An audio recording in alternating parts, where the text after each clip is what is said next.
سورة الحجرات۔ شروع اللہ کا نام لے کر جو بڑا مہربان نہایت رحم والا ہے۔ مومنو، کسی بات کے جواب میں اللہ اور اس کے رسول سے پہلے نہ بول اٹھا کرو اور اللہ سے ڈرتے رہو، بے شک اللہ سنتا ہے، جانتا ہے۔ اے اہل ایمان، اپنی آوازیں پیغمبر صلی اللہ علیہ وآلہ وسلم کی آواز سے اونچی نہ کرو، اور جس طرح آپس میں ایک دوسرے سے زور سے بولتے ہو اسی طرح ان کے روبرو زور سے نہ بولا کرو، ایسا نہ ہو کہ تمہارے اعمال ضائع ہو جائیں اور تم کو خبر بھی نہ ہو۔ جو لوگ اللہ کے پیغمبر صلی اللہ علیہ وآلہ وسلم کے سامنے دبی آواز سے بولتے ہیں، اللہ نے ان کے دل کو تقوی کے لیے جانچ لیا ہے، ان کے لیے بخشش اور اجر عظیم ہے۔ اے نبی صلی اللہ علیہ وآلہ وسلم، جو لوگ تم کو حجروں کے باہر سے آواز دیتے ہیں ان میں اکثر بے عقل ہیں، اور اگر وہ صبر کیے رہتے یہاں تک کہ تم خود نکل کر ان کے پاس آتے تو یہ ان کے لیے بہتر ہوتا، اور اللہ تو بخشنے والا ہے، مہربان ہے۔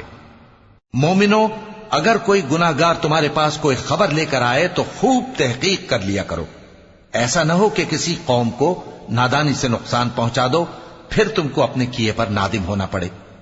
اور جان رکھو کہ تم میں اللہ کے پیغمبر صلی اللہ علیہ وآلہ وسلم ہیں، اگر بہت سی باتوں میں وہ تمہارا کہا مان لیا کریں تو تم مشکل میں پڑ جاؤ، لیکن اللہ نے تمہارے لیے ایمان کو عزیز بنا دیا اور اس کو تمہارے دلوں میں سجا دیا، اور کفر اور گناہ اور نافرمانی سے تم کو بیزار کر دیا۔ یہی لوگ راہ ہدایت پر ہیں، یعنی اللہ کے فضل اور احسان سے، اور اللہ جاننے والا ہے، حکمت والا ہے۔ اور اگر مومنوں میں سے کوئی دو فریق آپس میں لڑ پڑیں تو ان میں صلح کرا دو، پھر اگر ایک فریق دوسرے پر زیادتی کرے تو زیادتی کرنے والے سے لڑو، یہاں تک کہ وہ اللہ کے حکم کی طرف رجوع لائے۔ پس جب وہ رجوع لائے تو دونوں فریق میں عدل کے ساتھ صلح کرا دو، اور انصاف سے کام لو کہ اللہ انصاف کرنے والوں کو پسند فرماتا ہے۔ مومن تو آپس میں بھائی بھائی ہیں، تو اپنے دو بھائیوں میں صلح کرا دیا کرو، اور اللہ سے ڈرتے رہو تاکہ تم پر رحمت کی جائے۔ مومنوں، مرد مردوں سے تمسخر نہ کریں، ممکن ہے کہ وہ لوگ جن کا مذاق اڑایا جا رہا ہے ان سے بہتر ہوں، اور نہ عورتیں عورتوں سے تمسخر کریں، ممکن ہے کہ وہ جن کا مذاق اڑا رہی ہیں ان سے اچھی ہوں۔ اور اپنوں کو آپس میں عیب نہ لگاؤ، اور نہ ایک دوسرے کا برا نام رکھو، ایمان لانے کے بعد برا نام رکھنا گناہ ہے، اور جو لوگ توبہ نہ کریں وہ ظالم ہیں۔ اے اہل ایمان، بہت گمان کرنے سے پرہیز کرو کہ بعض گمان گناہ ہیں، اور ایک دوسرے کے حال کا تجسس نہ کیا کرو، اور نہ تم میں سے کوئی کسی کی غیبت کرے۔ کیا تم میں سے کوئی اس بات کو پسند کرے گا کہ اپنے مرے ہوئے بھائی کا گوشت کھائے؟ اس سے تو تم ضرور نفرت کرو گے، تو غیبت نہ کرو، اور اللہ کا ڈر رکھو، بے شک اللہ توبہ قبول کرنے والا ہے، مہربان ہے۔ لوگو، ہم نے تم کو ایک مرد اور ایک عورت سے پیدا کیا اور تمہاری قومیں اور قبیلے بنائے تاکہ ایک دوسرے کو شناخت کرو، بے شک اللہ کے نزدیک تم میں زیادہ عزت والا وہ ہے جو زیادہ پرہیزگار ہے۔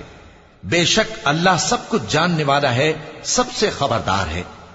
دیہاتی کہتے ہیں کہ ہم ایمان لے آئے، کہہ دو کہ تم ایمان نہیں لائے، بلکہ یوں کہو کہ ہم اسلام لائے ہیں، اور ایمان تو ابھی تمہارے دلوں میں داخل ہی نہیں ہوا۔ اور اگر تم اللہ اور اس کے رسول کی فرما برداری کرو گے تو اللہ تمہارے اعمال میں سے کچھ کمی نہیں کرے گا، بے شک اللہ بخشنے والا ہے، مہربان ہے۔ مومن تو وہ ہیں جو اللہ اور اس کے رسول صلی اللہ علیہ وآلہ وسلم پر ایمان لائے، پھر شک میں نہ پڑے، اور انہوں نے اللہ کی راہ میں اپنے مالوں اور اپنی جانوں سے جہاد کیا، یہی لوگ ایمان کے سچے ہیں۔ ان سے کہو، کیا تم اللہ کو اپنی دینداری جتاتے ہو؟ اور اللہ تو آسمانوں اور زمین کی سب چیزوں سے واقف ہے، اور اللہ ہر چیز کو خوب جانتا ہے۔ یہ لوگ تم پر احسان رکھتے ہیں کہ مسلمان ہو گئے ہیں، کہہ دو کہ اپنے مسلمان ہونے کا مجھ پر احسان نہ رکھو، بلکہ اللہ تم پر احسان رکھتا ہے کہ اس نے تمہیں ایمان کا رستہ دکھایا، بشرطے کہ تم سچے مسلمان ہو۔ بے شک اللہ آسمانوں اور زمین کی پوشیدہ باتوں کو جانتا ہے، اور جو کچھ تم کرتے ہو اسے دیکھتا ہے۔